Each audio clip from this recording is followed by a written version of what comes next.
자, 시작을 해볼 건데 오늘도 기도문을 하나 하고 해야겠죠. 오늘은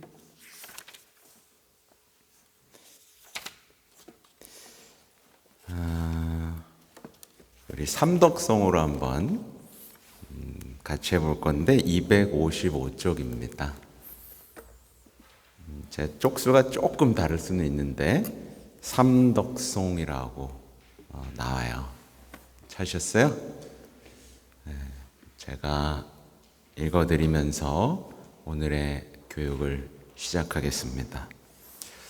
성부와 성자와 성령의 이름으로 아멘. 신덕성부터 할게요. 하느님께서는 진리의 근원이시며 그르침이 없으심으로 계시하신 진리를 교회가 가르치는 대로 굳게 믿나이다. 망덕송. 하느님께서는 자비의 근원이시며 저버림이 없으심으로 예수 그리스도의 공로를 통하여 주실 구원의 은총과 영원한 생명을 바라나이다. 애덕송. 하느님께서는 사랑의 근원이시며 한없이 좋으심으로 마음을 다하여 주님을 사랑하며 이웃을 제 몸같이 사랑하나이다. 아멘. 네. 성부와 성자와 성령의 이름으로 아멘. 네, 반갑습니다. 안녕하세요. 네, 한 주 동안 잘 지내셨어요? 지난주 거 기억나세요?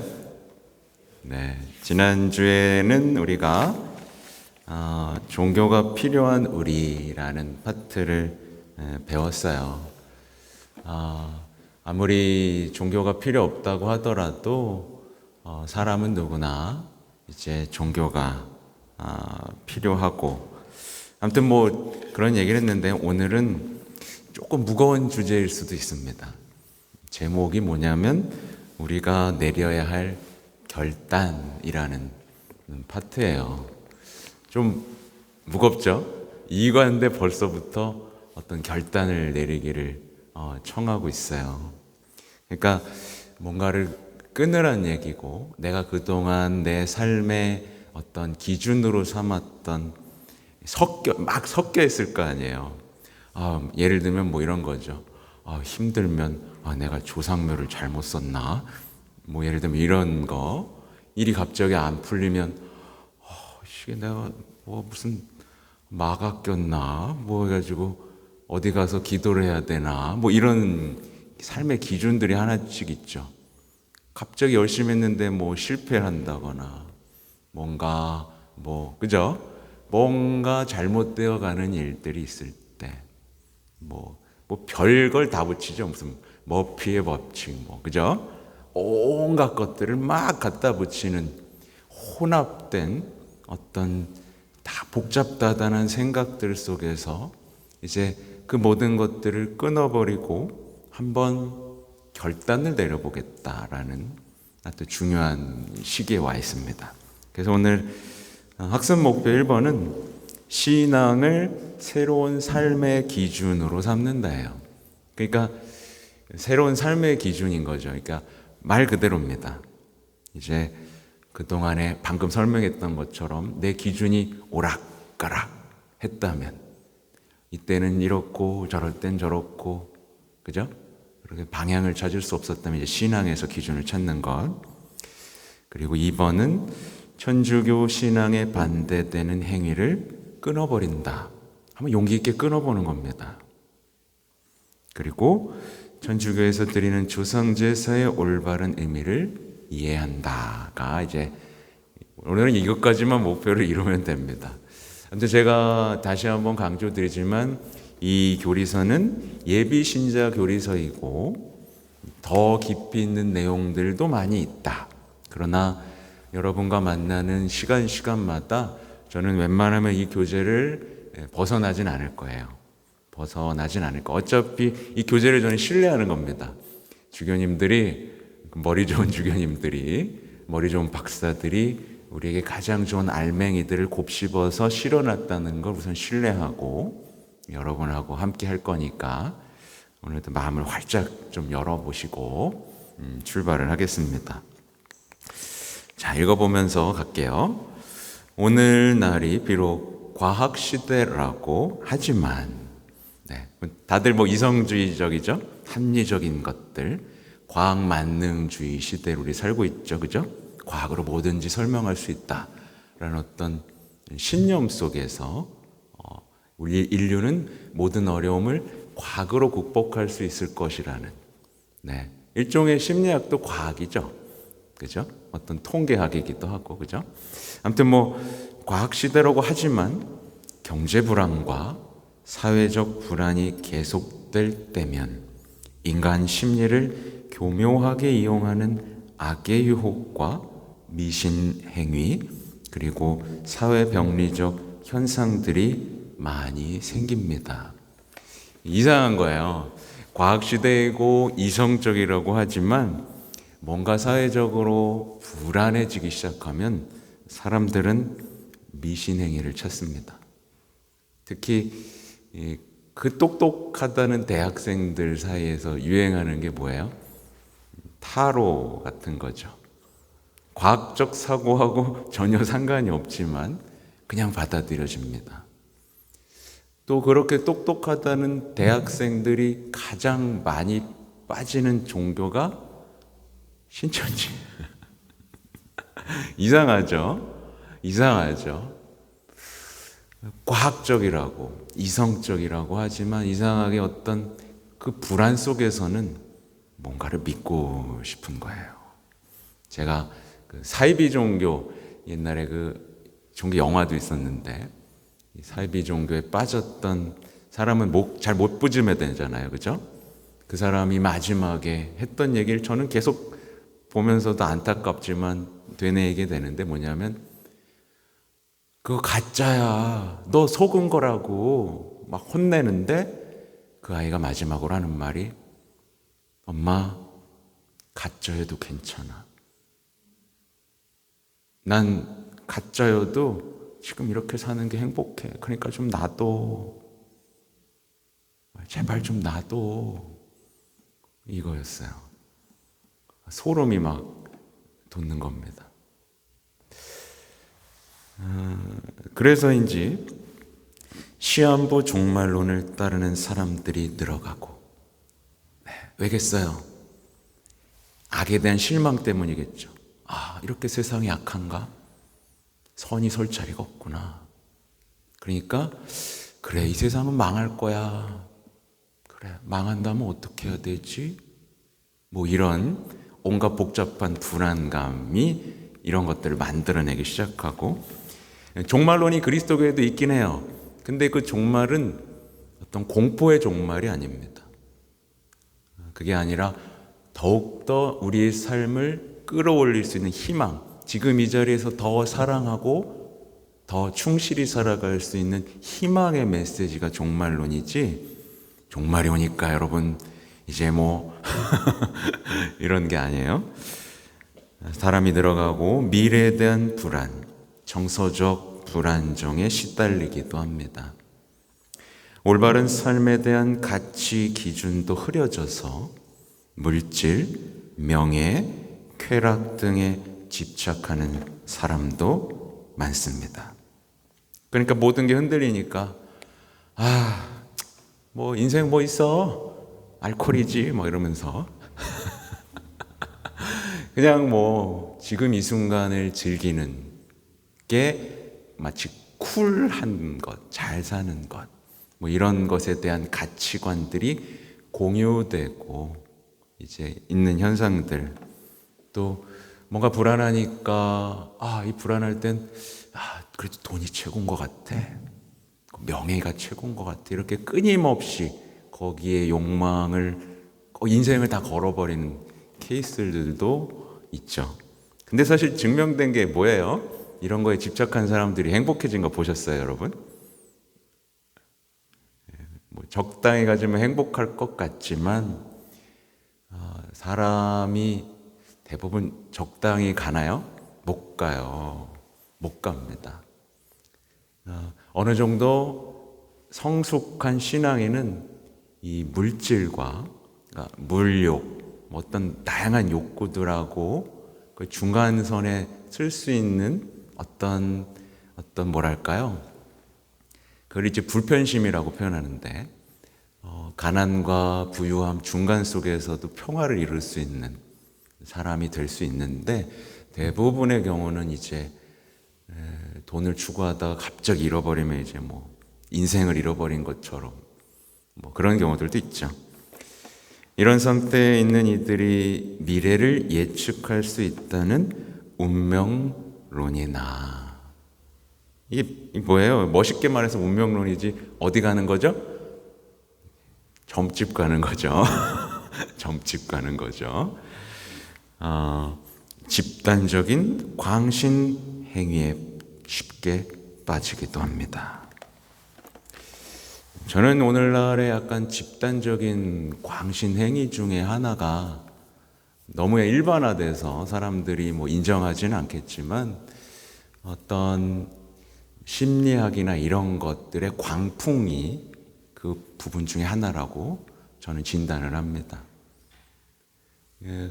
마치 그게 인간 사회를 구원할 유일한 해결책인 것처럼 보이죠.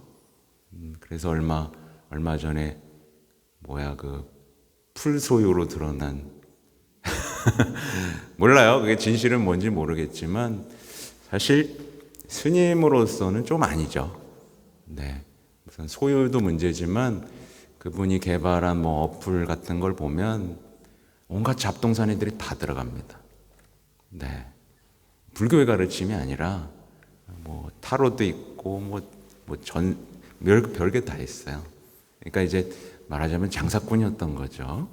어떤 그런 치유를 해준다며 사람들을 끌어모아서 결국 하는 게 뭐예요? 돈 받는 거예요. 책임져요? 안 져요? 안 져요.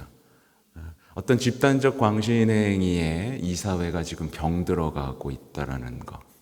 본질적으로 내 인생을 바로잡기보다는 거기에 의탁하며 더 불행해지지 않기 위해서 애를 쓰는 이 사회의 현상들, 더 불행해지지 않으려고 하지만 삶을 회복할 수 없는 그 막막함에 마주하고 무너져 내리는 수많은 사람들의 모습을 볼 때 저는 좀 굉장히 안타까운 부분이 있어요. 그래서 우리도 이러한 경험이 있다면 나누어 봅시다 라는 건데, 나누고 싶은 사람 있어요? 원래 이제 소그룹으로 하면 좀 나눌 수 있는데 아마 조금씩은 경험이 있으실 거예요. 어쩌면 여기 중에 한 번쯤은 뭐 신천지에 갔다 왔다거나, 의외로 꽤 있어요. 한 번쯤은 간다거나, 또 뭐 점집에 갔는데 뭐 부적 하나 써줄게, 그래서 뭐 몇백만 원, 몇천만 원을 낸 경험이 있다거나, 네, 한 번쯤은 없다, 나 없다. 네, 좋습니다. 그래서 이제 들어봅시다는 이제 오늘 성경 말씀이 있죠. 그래가지고요, 여러분, 그리스도 신자인데요, 고해소에 많이 들어오는 경우가 뭐냐면 이제 딸 결혼을 시키는데 궁합을 보러 갔다거나, 또 이사를 가는데 이삿날을 잡는다거나 굉장히 많이 와요. 네. 그게 뭔지도 모르고 어떤 그 불안이죠. 하나님을 믿지 않는 마음인데 그런 미신행위들이 그냥 내 신앙하고 섞일 수 있다라고 생각하는 건데, 이제 여러분은 이제 그걸 모두 끊어버릴 수 있는 축복을 받았습니다. 네. 여러분 축하합니다. 박수 한번. 네. 자, 이제 오늘 말씀인데요. 루카복음 16장 13절의 내용입니다. 어떠한 종도 두 주인을 섬길 수 없다. 한쪽은 미워하고 다른 쪽은 사랑하며 한쪽은 떠받들고 다른 쪽은 업신여기게 된다. 너희는 하느님과 재물을 함께 섬길 수 없다. 이제 사람들은 이런 얘기를 들으면 어때요? 아유, 나는 하느님하고 재물을 같이 섬길 수 있어요. 자신 있어요. 뭐 이런 얘기를 하는 경우들도 있지만, 그래서 제가 이제 루카복음을, 혹시 성경책 갖고 오신 분 계세요? 네. 오늘 루카복음 16장 이제 13절의 내용인데, 이 뒤에 이어지는 내용을 제가 읽어드릴게요. 그랬더니 바로 이제 바리사이들이 등장합니다.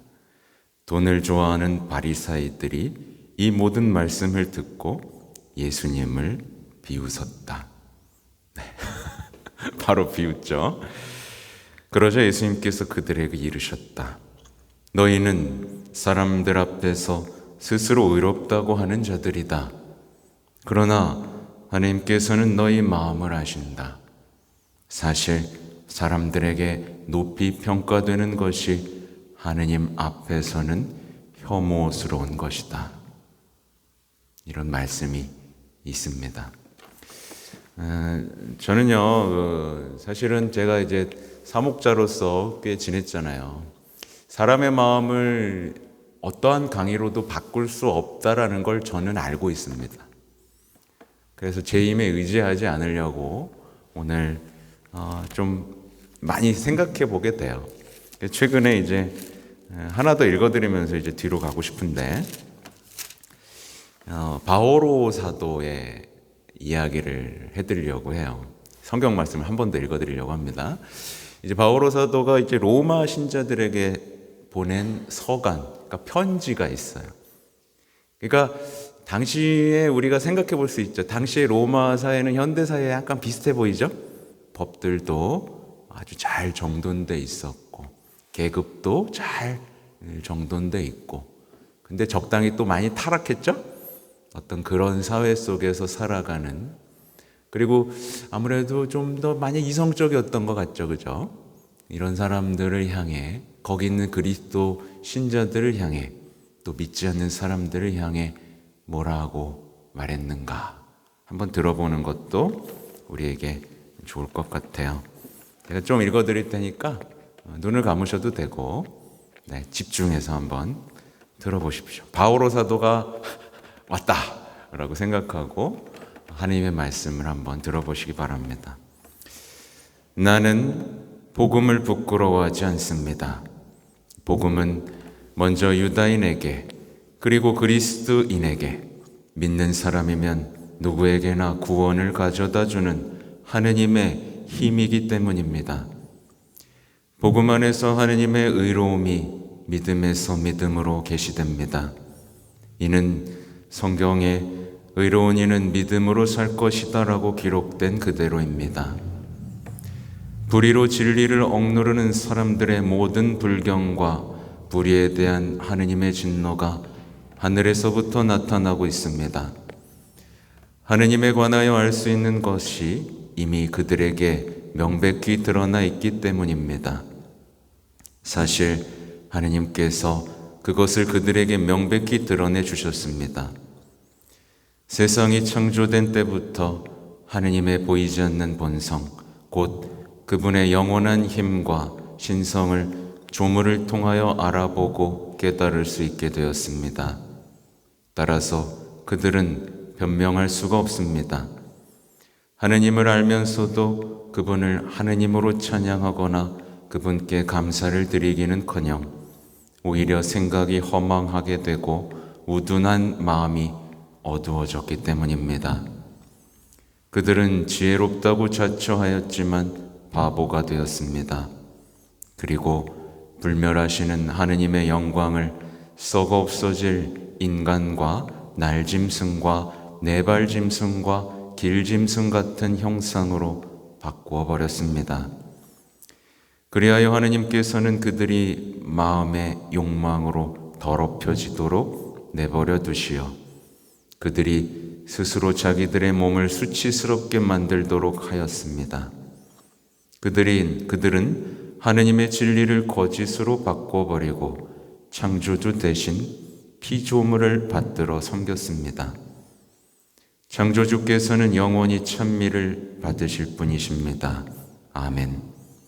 이런 까닭에 하나님께서는 그들을 수치스러운 정욕에 넘기셨습니다.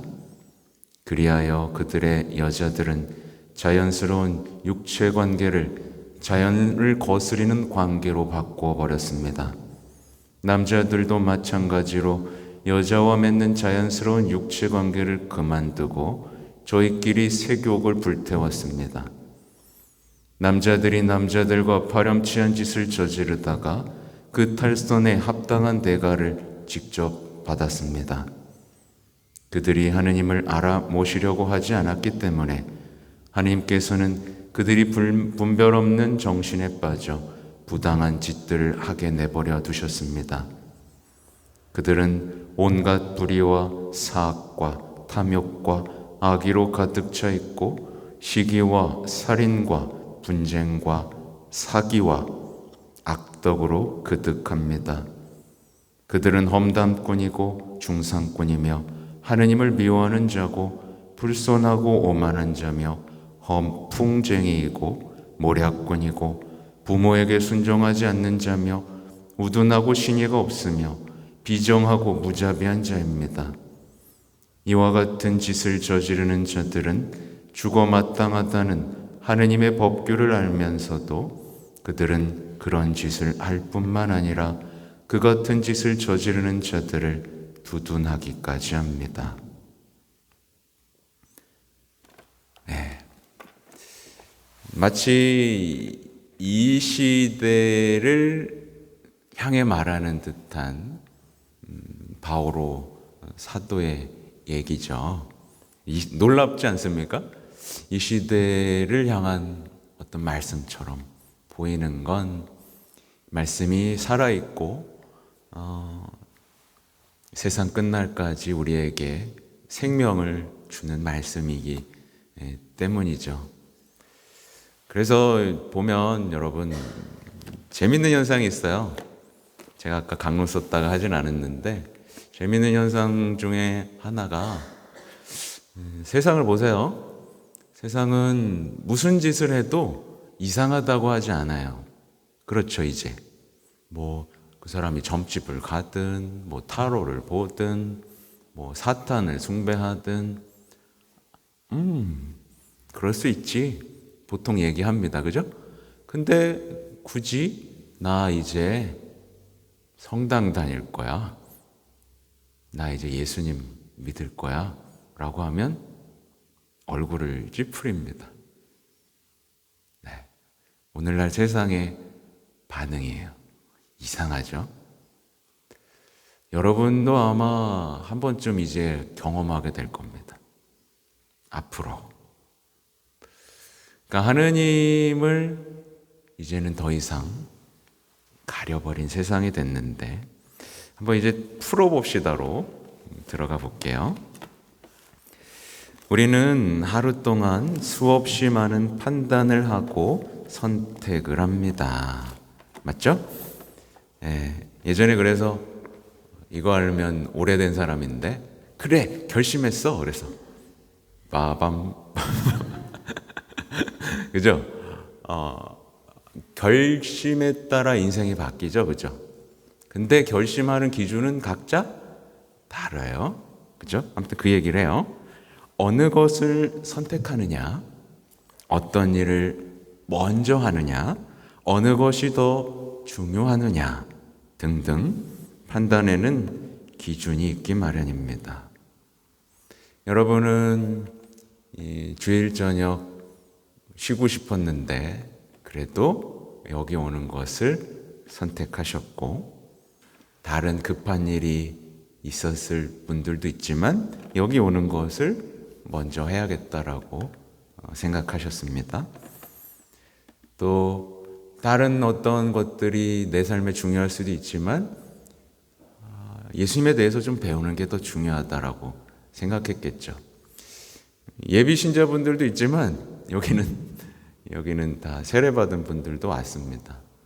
왜냐하면 다시 배우고 싶어서 오신 거예요.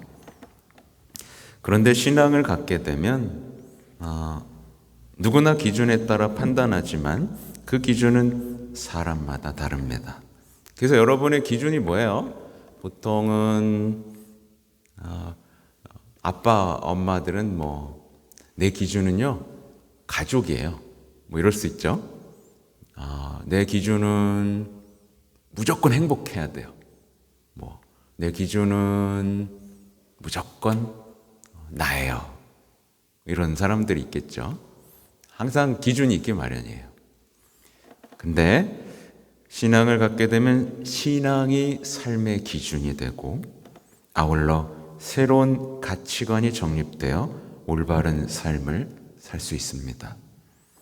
이처럼 신앙은 우리의 올바른 삶을 위하여 꼭 필요한 기준입니다. 이제 천주교는 우리에게 참된 인생관과 가치관을 심어줄 것입니다. 네. 물론 이제 우선은 사실은 이 말이 맞는 말이기도 틀린 말이기도 하거든요. 신앙은 단순히 인생관으로 그치지 않습니다. 신앙은 단순히 하나의 가치관을 선택한 게 아니에요. 앞으로 긴 여정 동안 우리가 해야 될 건 하나님과 맺는 관계 속으로 들어가는 건데 나중에 이제 할 건데 어쨌든 지금 우리가 인생관, 가치관에 대한 얘기를 하는 거예요. 자, 그럼 신앙과 불신앙에 대한 얘기를 들어볼게요. 아무튼 보면요, 조금만 더 얘기하면 보통 이제 우리가 깊숙이 사실 이 시대를 살아가는 사람들이 깊숙이 삶의 기준으로 삼고 있는 건 사실은 휴머니즘이에요. 그죠?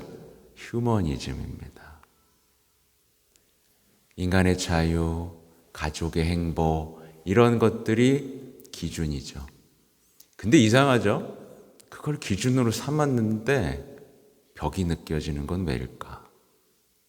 내가 최고로 행복해야 된다고 생각했고 우리 가족이 최고라고 생각하면서 살아왔는데 현대인들이 지금 직면하고 있는 건 뭐예요? 가족의 해체 현상입니다. 그리고 내 행복이 가장 중요하다고 여겼는데 직면하는 건 뭐예요? 우울이에요. 그죠? 이상하죠? 그게 기준이고 맞다라고 배워왔는데 이상하게 현대인들이 직면하는 건 우울이에요. 해체예요. 분열이에요. 해결할 수 없는 갈등입니다. 그러면 틀렸다는 걸 인정해야 되는 거예요. 전 그리스도교야말로 최고의 휴머니즘이다라고 생각합니다. 그 이야기는 이제 예수 그리스도에 대한 얘기로 넘어가야겠죠. 아무튼 신앙과 불신앙, 하느님을 믿으십시오. 이 권유를 거부하는 사람은 하느님이 아닌 다른 어떤 것에 자기의 삶을 의지하겠다는 사람입니다. 네. 역시 부정할 수 없죠. 어떤 사람은 지위나 권력을 최고의 의지처로 생각합니다. 그래서 보면 여러분 뭐에 의지하고 있어요? 네, 뭐에 의지하고 있어요? 네, 자식 보험 들고 있습니까? 여러 가지 의지할 수 있어요. 자기는 아니라고 하지만 이걸 잘 생각해 보면 내가 믿는 구석 하나가 있어요. 네, 내가 집을 사뒀는데 분명히 오를 거야.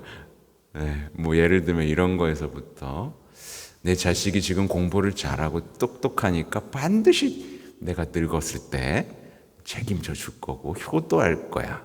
이런 내적 의지를 하거나 지금 잘 나가는 사람이라면 이 직장이 그래도 내가 어느 정도 사는데 든든한 어떤 의지가 될 거야.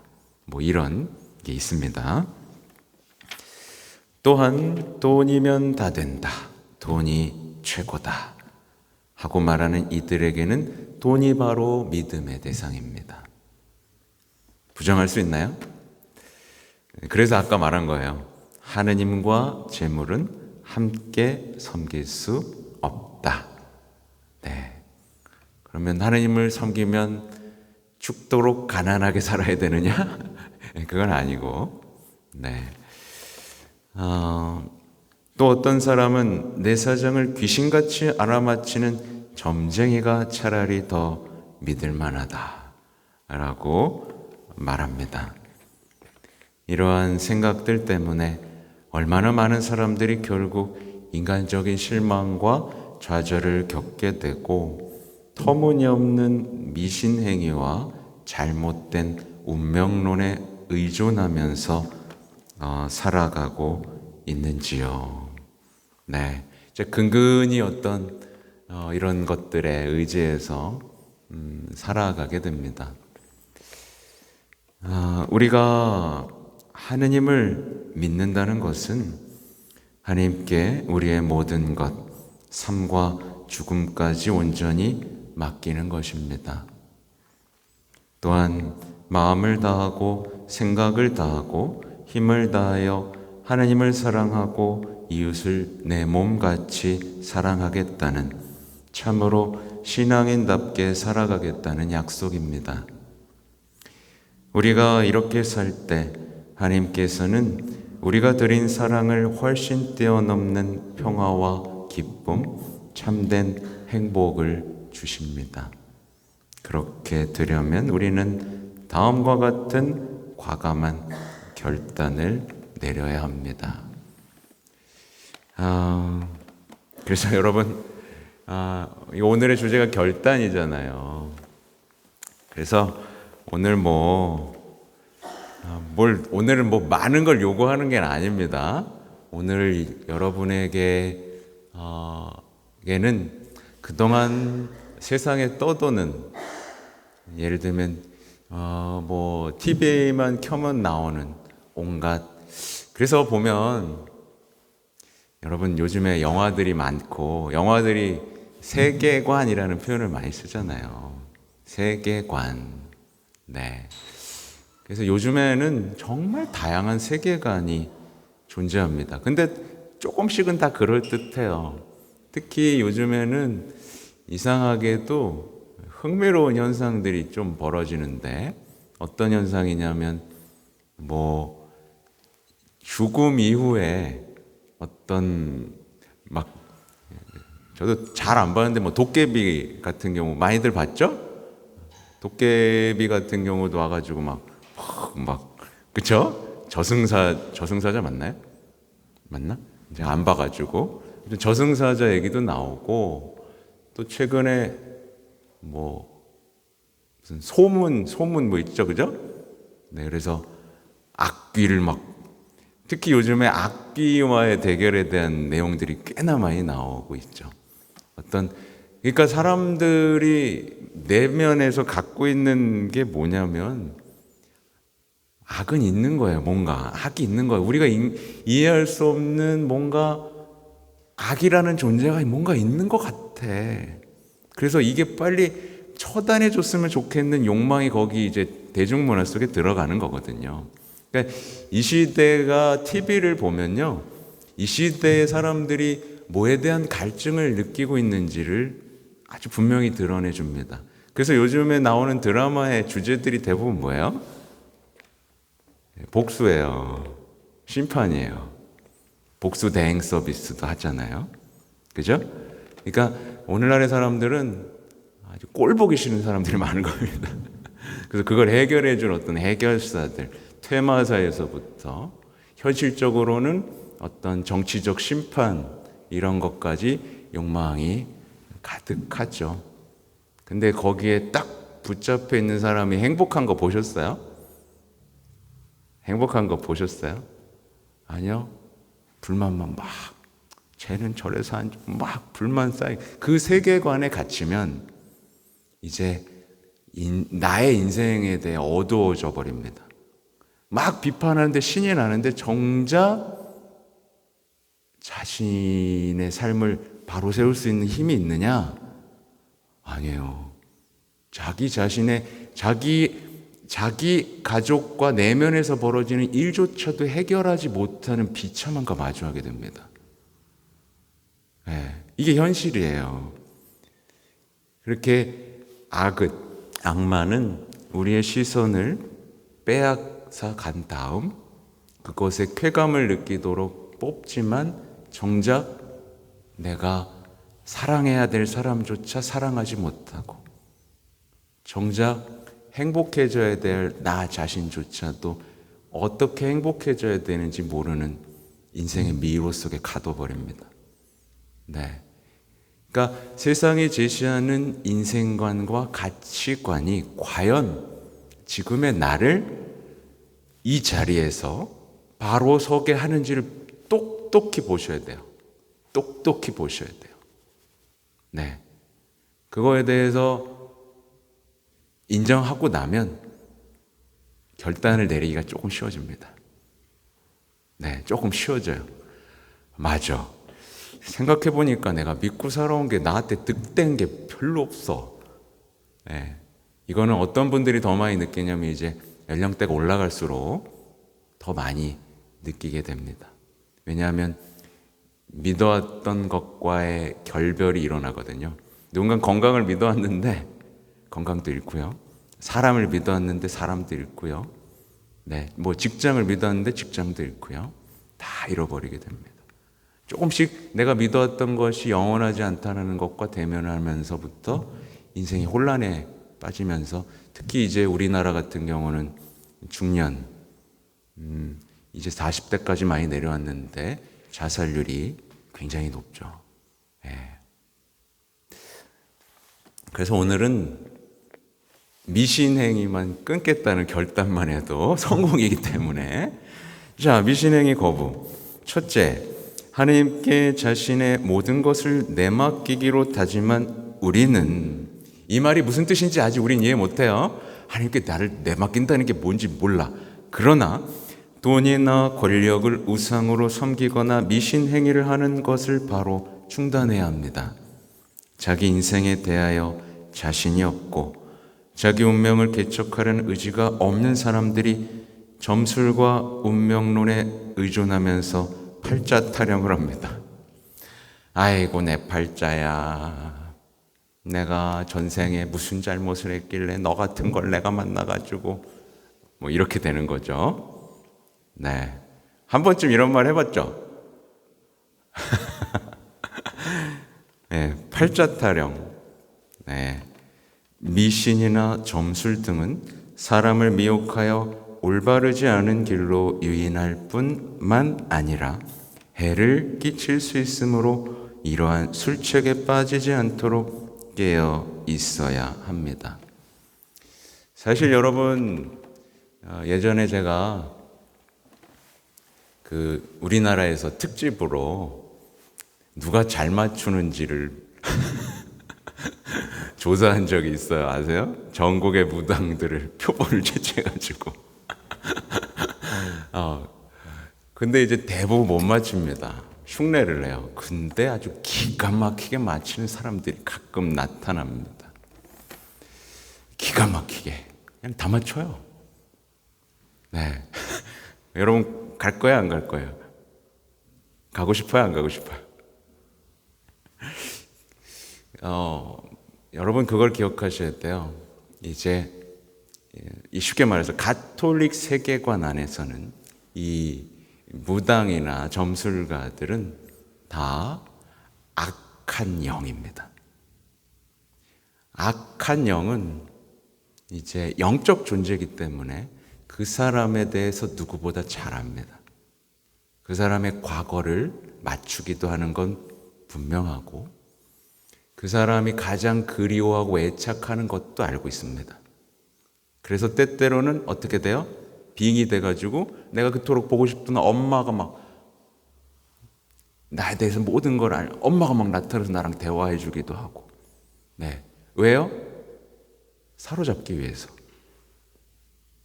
네. 왜요? 결국은 돈 뜯어내려고 그러는 거예요. 왜요? 그 사람을 위기에 빠뜨리기 위해서. 내가 시키는 대로만 해.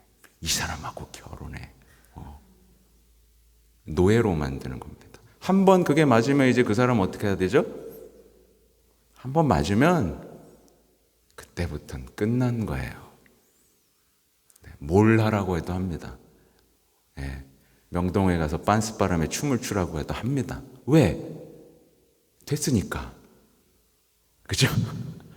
결국 전 재산을 가져가죠. 네, 되게 무서운 얘기예요. 이게 한 영혼을 파멸시키기 위한 수단이라는 걸 기억하셔야 돼요.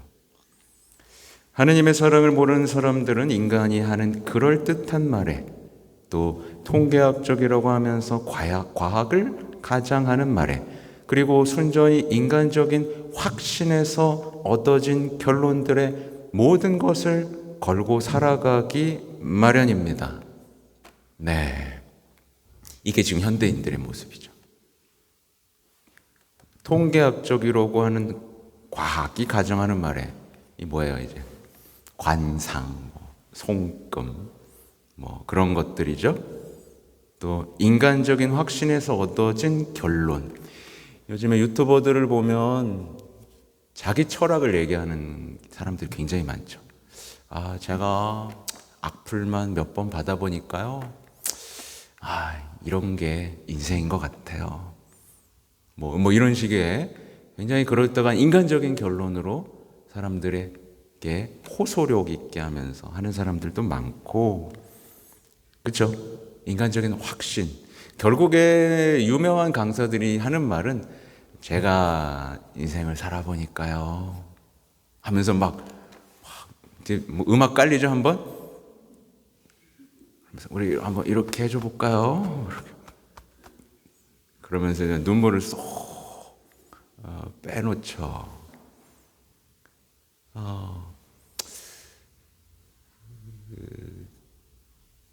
속지 마십시오. 인간적인 결론과 확신은 사람 얼마나 말바꾸기 많이 해요. 그죠? 얼마나 말바꾸기를 많이 합니까? 그러니까 대표적인 예가 행복특강 했던 여성분이 있었는데 자살했죠. 네, 그런 케이스도 있고, 실제로 많은 심리 치료 상담가들의 자살률이 더 높다는 것도 이미 알고 있습니다. 조언을 해주는 것 같지만 본인도 살고 싶어서 발버둥 치는, 그게 맞다라고 믿고 싶은. 네. 근데 저는 저를 믿으라고 하나요? 아니요. 저는 여러분을 구원할 수 없습니다. 저는 아무것도 아닙니다. 네. 사이비 종교의 특징이 뭔지 아세요? 사이비 종교의 특징은 자신을 점점 높입니다. 결국에 내 말만 들어봐, 이러면 이제 사이비 종교입니다. 네, 그래서 제가 일부러 말씀도 읽어드리고, 여러분이 말씀에 의지하고 앞으로 십자가에서 드러난 사랑, 어떤 믿음으로 여러분을 초대할 겁니다. 그건 여러분의 결단이고 결심이고, 그 중에 인내 속에서 배워가야 되는 긴 여정이 될 겁니다. 네. 근데 여러분 이제 그거 아셔야 돼요. 보통 어떤 TV 강사들은 그런 거 하잖아요. 30일만 투자하면 여러분은 전문가가 됩니다. 이런 얘기 하잖아요. 근데 신앙은요, 여러분 6개월만 투자하십시오. 여러분은 인생의 전문가, 하느님 전문가가 돼서 절대로 이제 평화를 잃는 일이 없을 겁니다. 라고 말하면 뻥쟁입니다. 그런 거 없어요. 인생은 수없이 알아가는 과정이니까요. 그리고 시한부 종말론의 거부. 둘째, 천주교 신자들은 시한부 종말론에 현혹되지 않습니다. 천주교에서 말하는 종말론은 시한을 정하여 사람들을 위협하고 불안하게 하려는 것이 아니라 오히려 미래에 대한 희망을 주는 메시지입니다. 곧 세상 마지막 날에 모든 사람이 하느님과 만나서 기쁨을 누리도록 지금 이 순간부터 죄악의 생활을 버리고 새로운 삶을 살면서 준비하라는 것입니다. 다른 거 보지 말고, 준비하라는 겁니다. 그래서 그리스도교인들은요, 나중에 보시면 알겠지만 좀 특이합니다. 신앙 때문에 목숨을 버려요. 죽음이 더 이상 두렵지 않아요. 왜냐하면 이 부활을 통해서, 여러분 대부분 미사를 나왔기 때문에 알겠지만, 부활을 통해 죽음이 없어졌다는 걸 알고 부활이야말로 내가 그토록 바라던 예수님과의 만남이라는 걸 알기 때문이죠. 그래서 죽음이 다가와도 두려워하지 않습니다. 세상이 끝날이 언제 어떻게 일어날지는 오직 하느님만이 아십니다. 이게 성경에 나오는 얘기예요. 그래서 만약에 그래서 옛날에 2000년 되면 이제 종말이다 있었죠? 네. 그러니까 언제 세상이 끝납니다 라고 말하는 거 이제 다 뻥쟁이라고 보시면 됩니다. 여기 다 써 있어요. 성경에 뭐라고 나오냐면 내가 그리스도다 라고 하는 사람 쫓아가지 마라. 네. 나중에 이제 성모님하고도 이어지는데, 나중에 얘기할게요. 성모님 할 때 얘기하면 되고. 그러니까 종말론, 절대로 종말론 얘기하면서 돈 뜯어가는 종교가 아니다라는 것을 약속드립니다.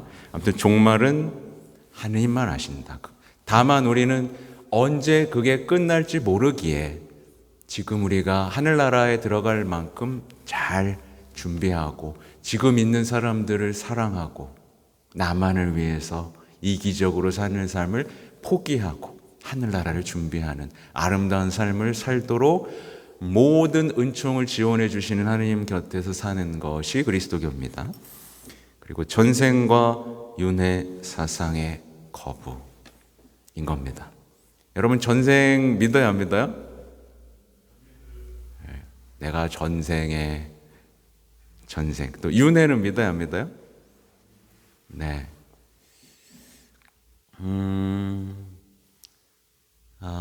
그래서 이제 그런 세계관들이 드라마 곳곳에 나오죠, 그죠?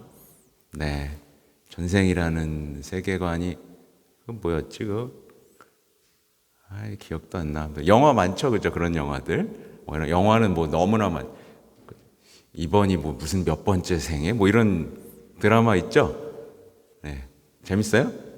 네. 본 것처럼 고개를 숙여 그러면. 네. 전생에 대한 영화들도 많고, 대부분 윤회이고, 생각보다 그리스도인들도요, 네. 우리 다음 생에 태어나도 다시 만나자. 뭐 이런 얘기를 습관적으로 해요. 그죠? 근데 전생이라는 거를 사실은 이제 확장하진 않죠. 또 그걸 가둬버렸어요. 전생에도 여러 가지가 있어요. 사실은 윤회에는 뭐가 있어요? 내가 벌레로도 태어날 수 있거든요. 내가 개로도 태어날 수 있고, 뭐 메뚜기로도 태어날 수 있는 거예요. 근데 사람들은 그건 싫으니까 또 그걸 자기 생각대로 그냥 여자로, 남자로, 뭐, 그죠? 그래서 그 기억들이 겹겹이 갖춘, 뭐, 그죠? 그런 거를 상상해 냅니다. 근데 이제 우리는 거부합니다. 없어요. 사람은 한 번 태어나서 한 번의 기회가 있습니다. 소중하게 살아야 돼요. 전생이라는 환생은 부정욕이 뭐냐면, 이번 생에는 망했네. 그래서, 태어난 김에 산다. 라고 했다가 그냥 뭐 자살을 선택해버린다거나, 다시 태어나서 다시 잘 살지 뭐. 약간 이런 어떤 엉뚱한 세계관에 갇힐 수도 있습니다. 네. 이번 세계는 너무 고통스럽다. 빨리 끝내야겠어. 그렇죠? 이런 세계관이 있어요. 아니요. 한 번입니다. 한 번이에요. 기회는 다시 오지 않습니다. 여러분이 지금 사는 한순간 한순간은 가장 소중한 순간입니다. 하느님의 손으로 창조된 인간은 하느님의 사랑 안에서 구원을 얻고자 하나님께 돌아가야 하는 존재이므로 천주교 신자들은 전생이나 윤회를 믿지 않습니다. 전지구 신자들은 하느님 사랑과 이웃 사랑으로 하느님을 만나고 그분과의 일치를 추구하면서 살아가도록 새로 태어났습니다. 그래서 이제 이따가 강론을 뭘 할지 모르겠는데 오늘이 성소주일이에요. 그래서 인간은 누구나 부르심을 받은 소중한 존재다. 각자 한 사람 한 사람 부르심을 분명히 받았는데 그거를 알아차리는 순간이 인생의 전환점이 될 겁니다. 거룩한 부르심이라고 합니다. 성소라고 부르는데, 그러나 이 만남은 하느님의 은총과 인간이 가지고 있는 자유의지에 달려 있습니다. 자유의지라는 게 있죠. 그러니까 하느님은요 절대로 뭔가 강요하지 않으세요. 여러분 앞으로 하느님이 강요하는 법은 없으실 겁니다. 그래서 뭘 요구하세요? 결단을 요구하시는 거예요. 인생은 환생을 통해 되풀이되는 것이 아니라 하나님과 결정적으로 만나기 위한 단 한 번의 기회입니다. 이 결정적인 만남을 위하여 이 세상에서부터 하나님을 알고 사랑을 나누어야 합니다. 자, 신앙인의 자세. 하나님을 믿는 사람은 하나님의 말씀을 자기 인생의 잣대로 삼고 하나님께만 희망을 두고 살아갑니다. 그러므로 하나님을 믿고 따르려는 사람은 옛 생활을 청산하고 새로운 생활을 해야 합니다. 새 인간이 되고자 하는 사람은 마음과 생각을 새롭게 하고 진리이신 하나님을 따르겠다는 결단을 내려야 합니다. 또한 이제부터 우리 삶이 참된 주인은 자기 자신이 아니라 모든 사람을 사랑하시고 차별 없이 대하시는 하느님이라는 사실을 잊지 말아야 합니다. 제가 이제 느끼는 건 뭐냐면 이런 얘기를 하면 이제 사람들은 덜컥 또 한 번의 방어막을 세운다는 거예요. 이 이야기가 잘 안 들어오죠, 그죠? 왜냐하면 우리는 철저하게 교육받았기 때문이에요. 뭐냐면 무신론적 세계관을 살아왔고 철저하게 내 인생의 주인은 누구예요? 자신이라는 것을 교육받았기 때문입니다. 근데 그거를 무너뜨릴 수 있는 것들은 되게 많아요. 내가 내 인생의 주인이라고 했는데 나는 나 자신의 주인이 맞나요? 틀린가요? 내가 원하는 것 해요? 아니면 내가 원하지 않는 행동을 해요? 주인 맞아요? 나에게 내가 명령을 하면 내가 무조건 그대로 행동해요? 내가 주인 맞아요? 나 자신만 믿겠다고 했는데 수많은 사람들이 다이어트를 실패합니다. 나 자신을 믿을 수 있어요? 없어요? 없죠. 우리는 이 진실과 마주해야 되는 거예요. 어쨌든 이 세상은 하느님이라는 존재를 금기어로 만들어버렸어요. 그래서 하느님 믿습니다 라는 말만 나오면 문이 갑자기 턱 닫힙니다. 여러분 이렇게 하면 행복해집니다. 그래서 하느님을 믿어야 됩니다. 그럼 닫혀버려요. 그러니까 이 여정을 이제 우리는 이거를 열어도 되는구나. 믿어도 되는구나. 이 여정을 이제 함께 할 거고 여러분 결단부터 내리면 처음부터 한 번에 열리진 않아요. 결단부터 내리는 게 중요하다. 정리해 봅시다. 우리가 하느님을 믿는다면 우리 삶의 모습과 방법이 달라집니다. 당연히 달라지죠. 그래서 그리스도인들, 제대로 된 참된 그리스도인들을 보면 좀 달라요. 뭐지? 저 사람은 왜 저렇게 행동하지? 나 같으면 짜증내고 화를 낼 것 같은데 저 사람은 용서를 하네? 불평하고 투정 부리는 게 당연한데 자기가 희생하겠다고 하네? 복수해도 모자랄 판인데 그를 위해 기도하겠다고 하네? 뭐지? 기준이 완전히 달라지는 겁니다. 기준이 뭐예요? 하늘나라라는 기준인 거죠. 우리가 하느님께 마음을 드린다면 그분을 믿는 것이고, 그분을 믿는다면 몸과 마음으로 그분의 가르침을 따를 것입니다. 이제 궁금해지는 거예요. 결단을 내리면 바로 궁금해져야 정상인 게 성경입니다. 그럼 도대체 무슨 얘기를 하고 있는 거겠지? 네. 그래서 이 예비자 교리의 여정에서 가장 중요한 것 중 하나는 바로 성경과 가까워지는 것이고, 저는 여러분에게 성경 읽는 법을 알려드리고 싶어요. 성경을 이용하는 게 아니라 성경과 대화를 나누는 방법을 알려드리고 싶은 겁니다. 그래서 묵주 기도도 반드시 이제 동반돼야 되는데, 아직까지는 제가 아직 결단의 시기이기 때문에 넘어가면 이제 기도와 성경 읽기를 여러분에게 좀 과제로도 드릴 겁니다. 하느님만을 믿기로 결심한 사람은 하느님 외에는 아무것도 절대시하지 않으며 오직 하느님의 뜻만을 따라 살기로 결단을 내립니다. 근데 이게 결단을 내리면 결단 내린 대로 살게 될까요? 아니요. 이제 수많은 도전에 부딪힙니다. 뭐예요, 하느님?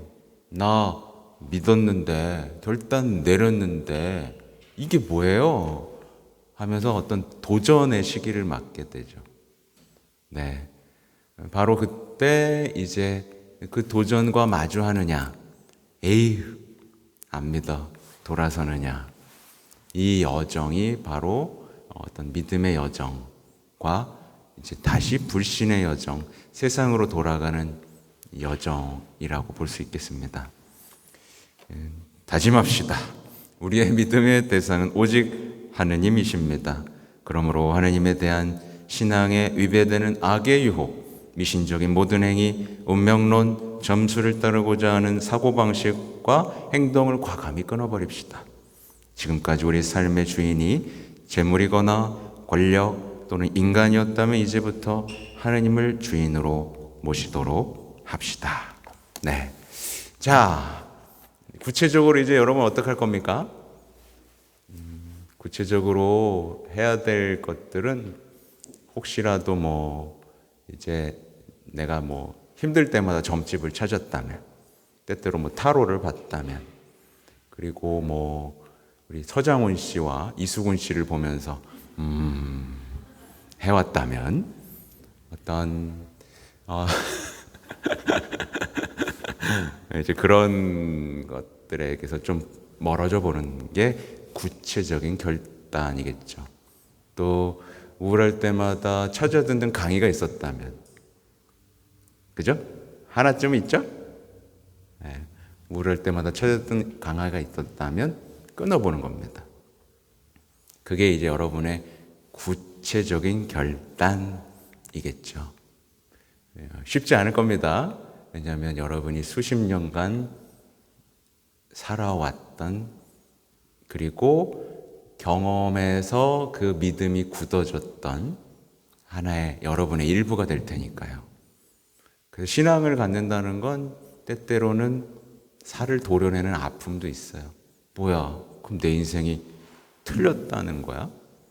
내가 살아온 삶이 다 바보였다는 거야? 아니에요. 그게 아니라 여러분을 더 아름다운 삶으로 초대하겠다는 겁니다. 하느님은 여러분의 지난 삶을 버리지 않으세요. 그 삶을 어떻게 하시느냐? 아름답게 다듬어 주십니다. 하여튼 마치겠습니다. 마침 기도는 성호경으로 마치겠습니다. 조상제사 얘기 있는데 한번 읽어보세요. 자, 성부와 성자와 성령의 이름으로 아멘. 네, 감사합니다. 네, 다음 주에 뵐게요. 네, 미사 때 뵈야 되겠구나.